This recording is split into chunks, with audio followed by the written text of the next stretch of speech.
Hello and welcome. My name is Rosin and this is my AbyssWars beginner guide. The following steps will lead you to victory. Upon loading into the game, you will receive a starting pack consisting of several items. Among the items are War Avatar cards, boundary pills, gemstones, and refining items known as dragon orbs. Some of these will be used throughout the guide, the others I will mention during the boundary break. The cleric has now loaded into the server for the first time, and you can see that the pack opens automatically and we will receive a lot of items. The pack will only open on the first character on the account, so if you want a secondary character with the same pack, you will have to make another account. First thing I do here is to sort out the dragon orbs and the gemstones for a bit of added clarity. The first item we will use here is the 105 bill. This will level the character to level 105.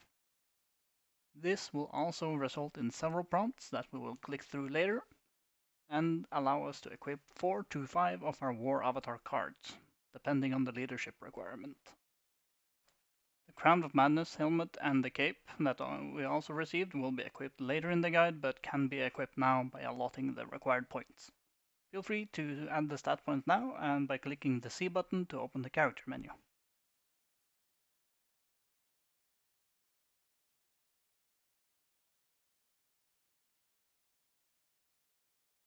Put on your boots and prepare your field. It is time for the homestead section. To unlock the homestead, you will have to do a quick short quest chain. We will speed through this quest chain while I explain the system.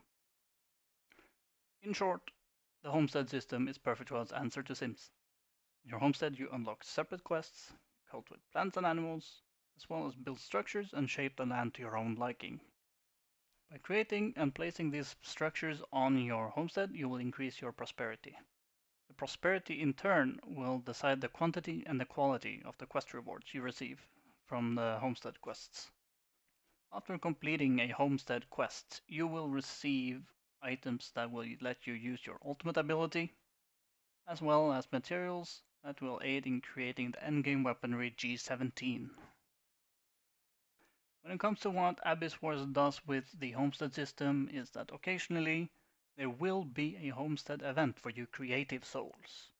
This event is hosted by the lovely GM Amara and will let you present your beautiful creation to the server.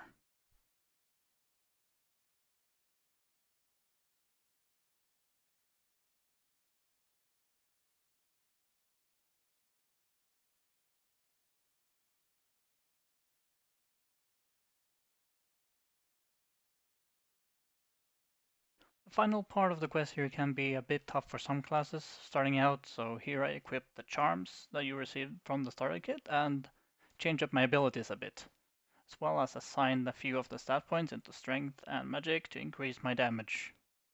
I choose not to allot all my points here as a personal preference. The reason for this is that in the rebirthing section of the guide we will have to let go of our 105 and return to level 1, which will also unspend the points that we have already spent.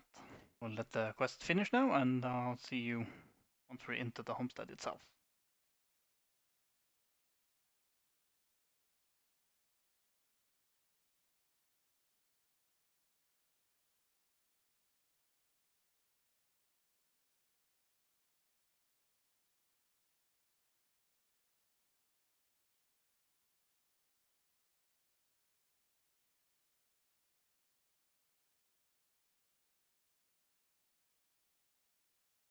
Upon completing the final part of the quest, you are teleported directly into the homestead. First thing you do in the homestead is to click the menu button in the top left as instructed and follow the on-screen instructions from the game. The instructions will lead you into the production/creator mode where we will start by placing our initial functional structures. These are used to gain the crafting resources. The small shops are used to create deity wood and other materials for crafting structures. Meanwhile, the zoo and the farm are used to create cerise gems. The cerise gems are an administrative resource and is used to level up buildings and fuel the shops. The different structures around the homestead can also be upgraded. When it comes to upgrading the structures around the homestead, I suggest you level up the shops to level 2 first, before you level the farms to level 3. After you have leveled the shops and the farms, you can proceed with leveling the workshop to level 4 to unlock your desired profession. As shown in the background here, I also placed my buildings fairly close to one another. This is for ease of access. I do the quests and I collect the materials and fuel the buildings, and then I teleport out again. So for that objective, this is fairly functional.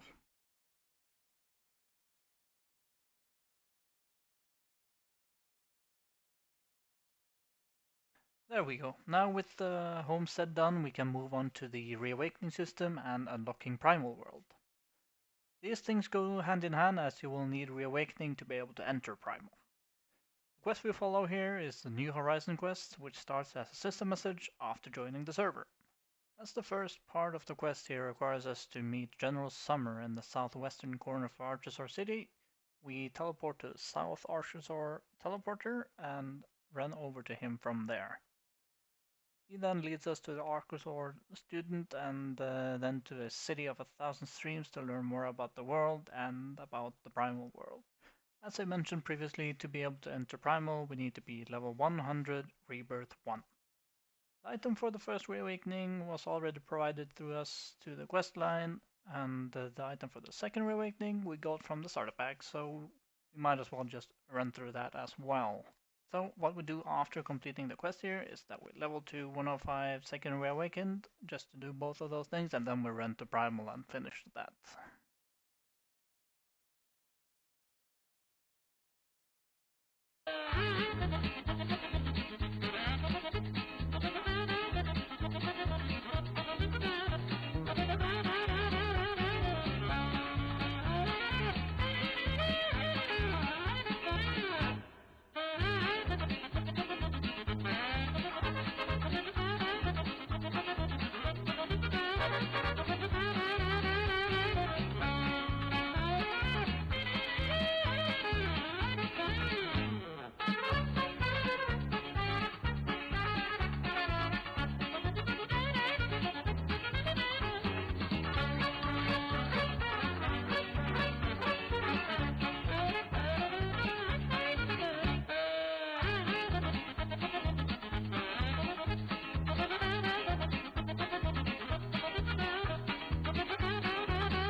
That roughly covers the first rebirth, so now on to the second rebirth.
Do think I forgot to mention prior to the leveling montage, but the items that we use are called Hyper EXP stones. You also receive these from the starter pack. The option that we select in the Hyper EXP stone menu is the 12 times the EXP for 1 hour. The leveling itself takes roughly 30 to 40 minutes to complete. I spent 30 minutes, I would say, on the cleric when I did it. Now we can head off to Primal.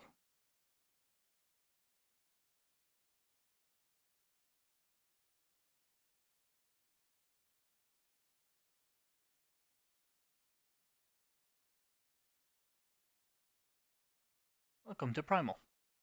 I want to use the Primal section here to go over a few things. First of all, the main objective. We talk to the mirror here to complete the quest, and we will have to meditate 5 times to reach Arcane Sky 1 boundary. After reaching Arcane Sky 1, we can use the Arcane Sky pill in our bag that we received from the starter pack to reach Arcane Sky 10. Then we speak to Alexander to reach Mirage Sky 1 boundary, and then we use the Mirage pill to reach Mirage Sky 10. Then we rinse and repeat for Astral Sky and Shifting Sky. And that's the boundary done. Secondly, the thing I want to go over here is the star chart system.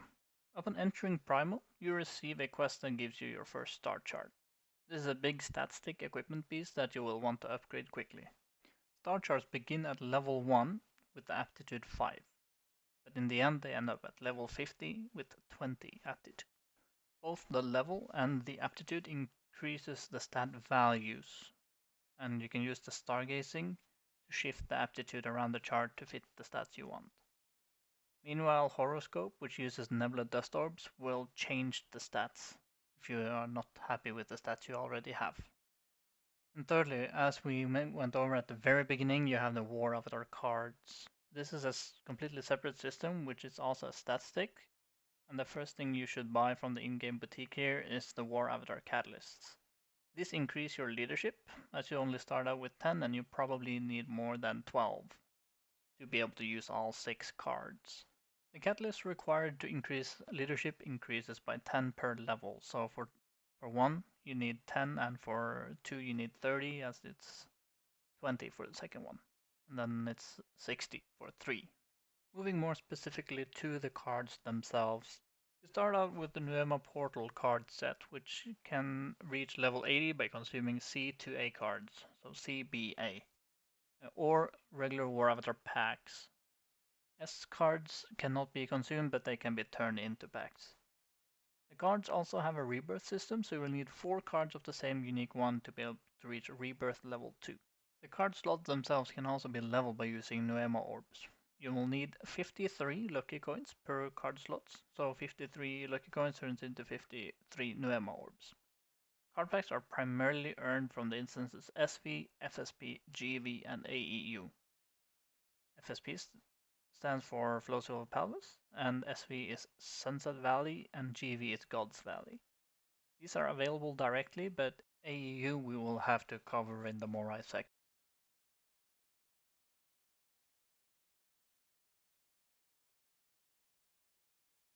Now we can move over to Morai.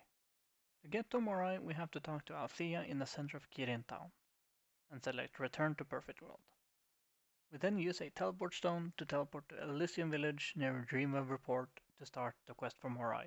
Upon entering Morai, follow the quest chain until you reach the Corona Liaison. After speaking to the Liaison, you take his quest to go talk to the Corona Chieftain and the quest Time and Illusion, which will be available in the Find Quest menu under your quest log. Fly or teleport across Morai to reach Tsukino Row, the quest dispatcher. Then go over and talk to Glory and follow the questline from her. To speed up the essence collection in the quest, I would suggest to use teleport stones to get to the various cities. Before you go to collect the essences, I would recommend going to the Corona Sanctuary to collect the AEU quest chain as well, so you have both, since they end up at the same place in the end. Morai is the final zone where you get to fight a lot of mobs, so this is also where I decide to spend my remaining stat points for the character. As a caster, I go up to 1 of 5 strength and the rest into magic. The 1 of 5 strength is required for the next step, which is the rank 9 second cast armor and the weapon. For a guide detailing how to complete Endless Universe and the Advanced Endless Universe, Other guides exist for those instances specifically.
The last thing I want to go over in this guide is how to upgrade your gear, as some people have had problems with this in the past.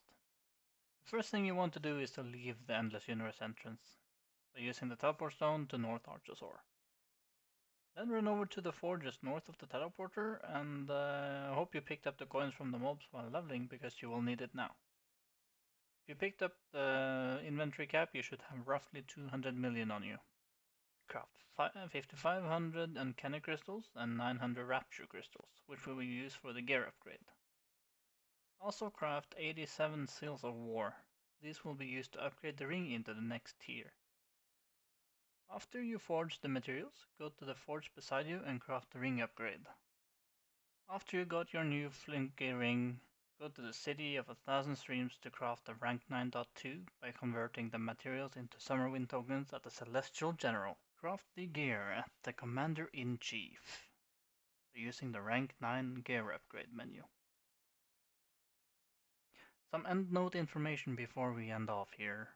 The dragon orbs and the gemstones you receive should only be used on the rank 9.3 gear that you will get by running the instances Warsong City and Sunset Valley. Prioritize running AEU to get card packs. EU and AEU also gives a Dragon Quest item as a reward. These are used to get in-game gold. Sell the Dragon Quest item to an NPC and type in @exchange points in the comment chat. You are now ready to take on the challenges of AbyssWars Perfect World.